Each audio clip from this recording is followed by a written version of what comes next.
Shalom e bem-vindos de volta ao Israel com Aline.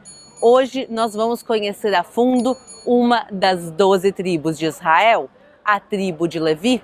A gente vai conhecer suas tradições e práticas desde os tempos bíblicos e até os dias de hoje. E nós vamos participar de um evento único no mundo que reúne milhares de descendentes da tribo de Levi.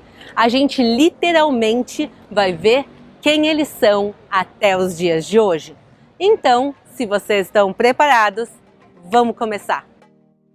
Nós estamos agora do lado do portão de Damasco e a gente vai entrar juntos na cidade velha de Jerusalém, onde vai acontecer o nosso mega evento do dia de hoje. Então vamos lá!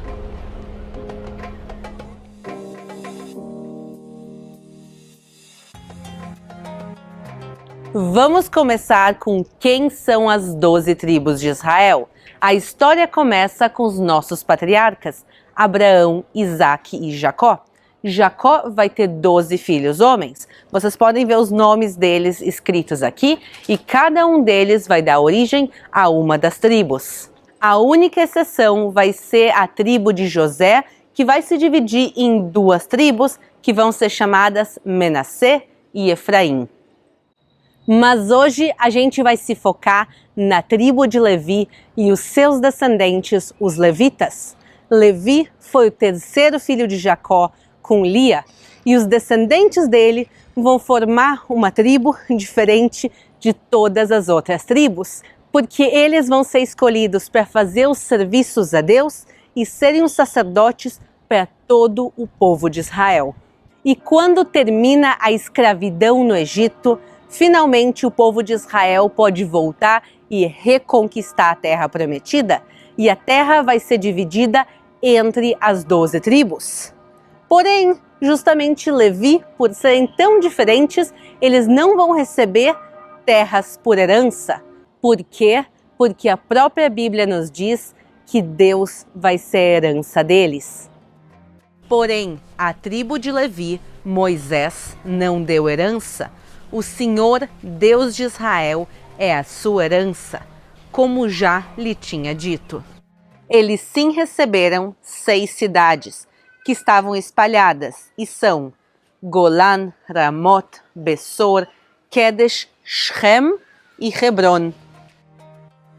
E justamente eles estavam tão espalhados e não receberam terras porque eles deveriam fazer os serviços para Deus, para todas as tribos de Israel, por isso eles tinham que estar entre as 12 tribos e eles não deveriam se dedicar à agricultura como os outros. Então, como eles se sustentavam? Eles eram sustentados pelo dízimo, como está escrito em Números. Também falarás aos levitas e dir-lhe-ás: quando receberdes os dízimos dos filhos de Israel, que eu deles vos tenho dado por vossa herança.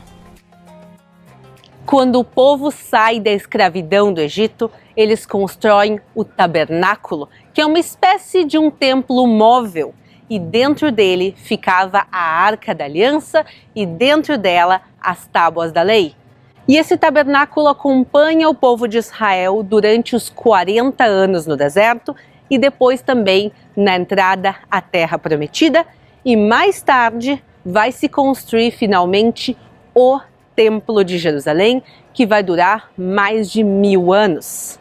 E os levitas vão ser aqueles que vão construir o tabernáculo e o templo, vão fazer a manutenção deles, eles também vão servir como os guardas do lugar, eles vão cantar os salmos e também eles vão ter trabalhos fora do templo de Jerusalém, como por exemplo, eles vão ser juízes e professores. E quem pertencia à tribo de Levi era o próprio Moisés e principalmente o seu irmão Arão. Arão, ele vai ser escolhido como o primeiro sacerdote do povo de Israel. E por isso a gente conhece ele em hebraico como Aaron a-Cohen. A-Cohen quer dizer o sacerdote. E no judaísmo o sacerdócio é hereditário.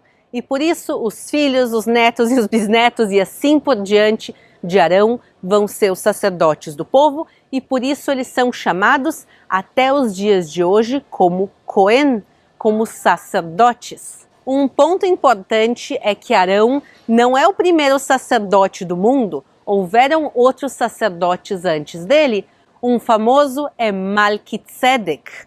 Mas a gente tem que lembrar que Arão é o primeiro sacerdote do povo de Israel propriamente dito.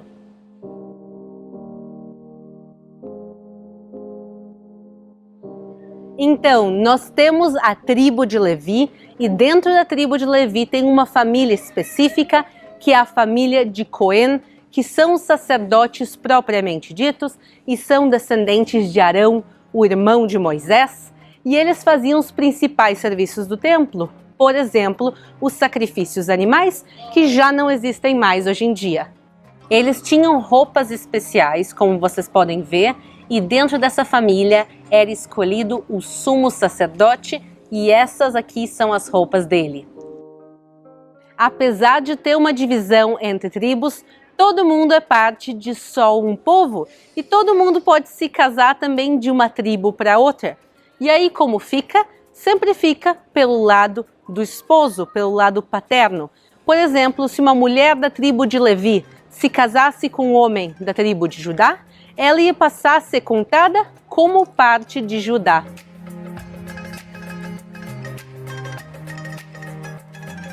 Nos tempos do rei Davi e do rei Salomão, a família de Arão tinha se transformado em uma família enorme e por isso ela estava dividida em 24 grupos, em 24 clãs.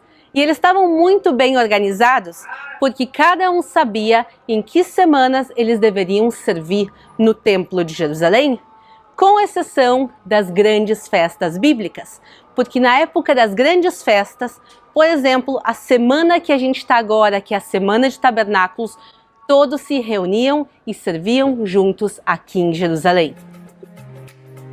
Mas tudo vai mudar no ano de 70 depois de Cristo, quando os romanos vão destruir o Templo de Jerusalém. E isso vai ser um choque e um trauma para todo o povo de Israel, mas principalmente para os levitas e para os Cohen, que vão perder agora parte das suas funções, as suas funções principais, mas não todas. E finalmente chegou o momento de falar dos levitas e dos Cohen nos dias de hoje. Até os dias de hoje nós sabemos quem são essas famílias e eles têm direitos e deveres diferentes do resto do povo de Israel. E a pergunta que não quer calar: como a gente continua sabendo quem são essas famílias, mesmo passados 2000 anos? Quando o Templo de Jerusalém é destruído e queimado, os pergaminhos e boa parte das escrituras que estavam dentro do templo vão ser destruídas. Mas tinham cópias também em outros lugares, aqui na Judeia, na Galileia e inclusive fora de Israel. Uma dessas cópias foi encontrada inclusive no Iêmen, com a lista dos 24 grupos de Cohens e onde cada um deles morava. Além disso, os Cohen e os levitas são demarcados de muitas maneiras no cotidiano das comunidades judaicas. Por exemplo, nos sepulcros. O sepulcro do meu avô materno, que é Cohen, no sepulcro dele vai ter esse símbolo. O símbolo das mãos é o símbolo da família de Cohen. A mesma coisa se ele fosse levita, estaria escrito que ele é levita. Nos certificados de casamento vai estar claramente demarcado quem é Levi, quem é Cohen e quem é parte do resto do povo de Israel. E esses certificados são obrigatórios. Então eu posso buscar o meu certificado, ou o certificado dos meus pais, o certificado dos meus avós e assim por diante. Até os dias de hoje se fazem leituras públicas da Torá, dos pergaminhos, todas as segundas, quintas e sábados. E as pessoas são chamadas ao púlpito para ler para a congregação. A primeira pessoa a ser chamada vai ser sempre um Cohen, um sacerdote. Depois vai ser um levita e depois todo o resto da congregação também é convidado a participar. Isso quer dizer que se tu vai numa sinagoga, se tu frequenta uma sinagoga, tu sabe muito bem quem são os Coens, quem são os levitas e quem é parte do resto da congregação. E isso quer dizer que também não só as pessoas sabem a que família pertencem, mas o resto da congregação sabe um do outro. Hoje em dia se calcula que existam 600 mil levitas, entre levitas e Coens, claro. E isso representa 4% da população judaica do mundo. E uma coisa impressionante que se fez com parte dessas 600 mil pessoas é testes genéticos. E aí se pode comprovar um pouco melhor a ancestralidade deles. Vamos agora conhecer um pouco dessas pesquisas. O título e as funções do Cohen passam de pai para os seus filhos homens. E da mesma maneira passa o cromossomo Y. E isso quer dizer que a gente tem uma maneira genética de analisar as origens dessa família. Um estudo pegou o DNA de Coens que vivem em diferentes lugares do mundo e se viu que a maioria deles tem 7 marcadores genéticos incomuns no cromossomo Y. E isso comprova que eles têm um ou mais ancestrais em comum. E como a gente conhece pela Bíblia, a Bíblia nos diz que esse ancestral em comum era Arão, o Cohen, Arão, o irmão de Moisés. E agora eu tô super animada e super emocionada, porque a gente está indo para Birkat HaKohanim, para a bênção arônica, para a bênção sacerdotal. Vocês lembram que a gente comentou que na época das grandes festas, inclusive tabernáculos, os sacerdotes se reuniam em Jerusalém? Isso continua acontecendo todos os anos em tabernáculos. Milhares de descendentes de levitas e coens vêm a Jerusalém e eles vão fazer juntos a bênção arônica do livro de Números, a mesma oração que eles faziam há 3.000 anos atrás no primeiro templo de Jerusalém e também no segundo templo de Jerusalém. A gente vai ver literalmente um pedaço da história bíblica viva e que continua acontecendo. Vamos agora ver pessoalmente os levitas e os coens. Vamos lá! Essa bênção era feita no templo de Jerusalém, mas já que o templo foi destruído, onde ela é feita nos dias de hoje? Ela é feita no Muro das Lamentações, que é uma parte que restou do segundo templo.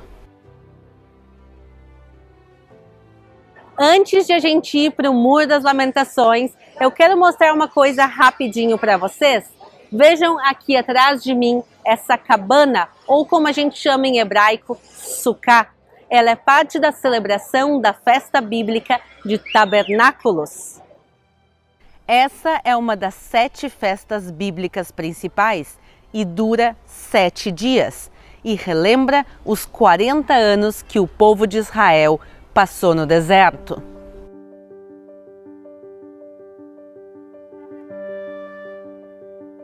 Antes das orações se faz um lavado de mãos tradicional.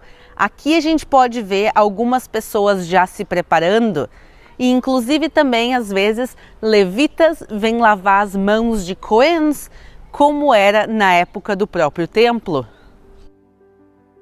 O Muro das Lamentações é separado entre homens e mulheres. Hoje a gente vai ver o lado dos homens, porque são os homens coens e os levitas que fazem toda a preparação e a cerimônia.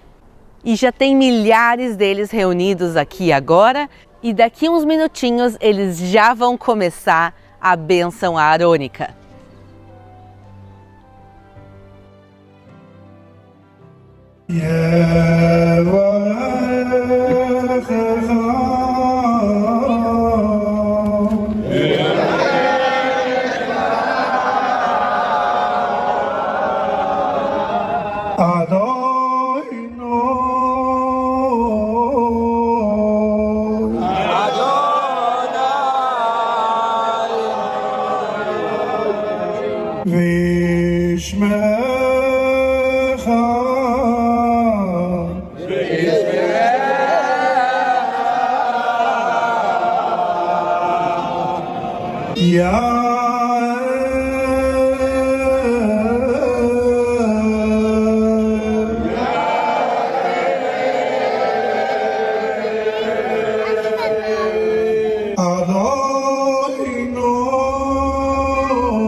E aqui do Muro das Lamentações, que é parte do Templo de Jerusalém, eu quero me despedir de vocês. Lembrar vocês de se inscreverem aqui no canal e a gente se vê na próxima.